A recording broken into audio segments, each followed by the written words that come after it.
الزيطة اللي في الشارع دي؟ هتكون ايه يا ماما؟ تلاقيها زفة عريس. تعالى يا حمدي يا ابني، تعالى شوف العربية الكبيرة دي اللي داخلة الحارة. فعلا دي عربية ملاكة كبيرة قوي.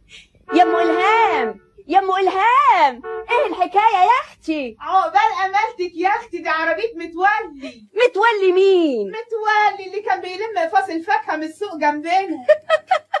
انت بتقولي ايه يا ام الهام؟ والنبي زي ما بقولك، ابو الهام بيقول انه بقى غني قوي دلوقتي. متولي اللي كان حافي وكل اللي في الحارة بيحن عليه؟ ايوه يا اختي، ابو الهام بيقول انه جاي يشتري الارض الفاضيه اللي جنبكم. الارض اللي كان بيحط فيها الاقفاص؟ الظاهر انها غاليه عليه.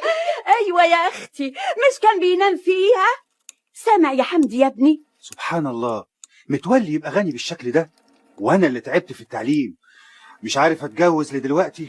ارزاق يا ابني، ده انا كنت يوماتي ابعت له الفطار بتاعه من عندي. مالك يا ابني؟ ايه اللي مزعلك؟ لا مفيش. ايه لسه حكاية الهام مضايقاك لدلوقتي؟ اعمل ايه يا ماما؟ شوفي بقالنا كام سنة جيران وبرضه مش قادر حتى اخطبها.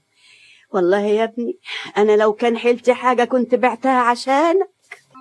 يا الهام يا بنتي، كفايه بقى وقفتك كده قدام المرايه. بالذمة يا ماما، ها ايه رأيك بقى؟ بذمتك في واحدة في الحارة في جمالي ده؟ ايه يا بنت ربنا يزيدك، بس مش كده يا ماما، يا ماما انا الحارة دي ما تناسبنيش. يا بنتي، احمدي ربنا بقى. يلا بقى اللي حمدي واقفلك في البلكونه مستنيكي. نفسي يا ماما البس وتبقى عندي فساتين كتير. ده انا شفت حتة فستان في الفيلم اللي شفته امبارح في التلفزيون. اديكي بتشتغلي وابقي جيبي من ماهيتك اللي على كيف. ماهية ايه بس يا ماما؟ هي الحاجات اللي انا عايزاها تجيبها الماهيات برضو. بكره لما تتجوزي حمدي ربنا يوسع عليك وتجيبي اللي انت عايزاه. حمدي؟ يا خبر، ده تلاقي حمدي زعل. انا نازله بقى يا ماما. حمدي يا حمدي. ايه اتأخرتي ليه؟ اديني نازله اهو. بص فوق هذا مسعود. في ايه يا بيه؟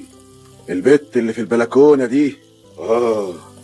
بنت حلوه قوي دي، بتكلم واد في البلكونه اللي قصادهم. اصلهم بيحبوا بعض من زمان. ايش عرفك يا متولي بيه؟ لا اصل باين على وشهم يعني. يا سلام يا بيه، تفهمها وهي طايره. عمال اقابلك سرقة من ابوكي، امتى هنرتاح بقى؟ ما انت عارف ان بابا ده صعب قوي. خلاص اجي انا وماما نكلموه. هتكلمه تقول له ايه بس؟ اخطبك يا الهام ولا انت عندك مانع؟ انت عارف يا حمدي انا بحبك قد ايه، بس انت عارف بابا ما هي حاجه بالمره يا بلاش. ايوه بس انا ما اقدرش اقعد مستني كده لغايه ما يجي واحد يلهفك مني. استنى بس والنبي يا حمدي، استنى هنا شويه. شايف الفرو اللي في الفاترينا ده؟ ياه ده جنان. فعلا فرو جميل قوي، ده يليق عليا قوي. يا سلام يا سلام لو يتحط على كتفي ده.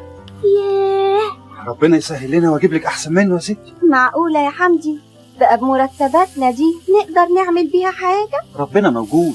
يلا بينا بقى، مش معقول هنفضل واقفين كده قدام الفاترينا. ما تستنى يا اخي شويه، ده في حاجات جوه اجمل واجمل. يلا يا الهام، هو انت مش هتبطلي هوايه الفرجه دي؟ ها يلا بينا. بقول لك ايه، انا عازمك على كوزين ذره، ايه رايك؟ ذره؟ ماشي، احنا لقينا احسن من كده وقلنا لا. طيب خليكي واقفه هنا، انا جاي بسرعه. ازيك يا الهام؟ نعم، مين سيادتك؟ انا متولي، هقلع لك النضاره علشان تعرفيني. متولي؟ مش معقول. طبعا واقفه مستنيه حمدي. ايوه لكن انت ايش عرفك؟ ما انا كنت بشوفكم وانتوا حاطين ايديكم في ايدين بعض ورايحين المدرسه وانتم لسه صغيرين يعني، وكمان شفتكم مع بعض اكتر من مره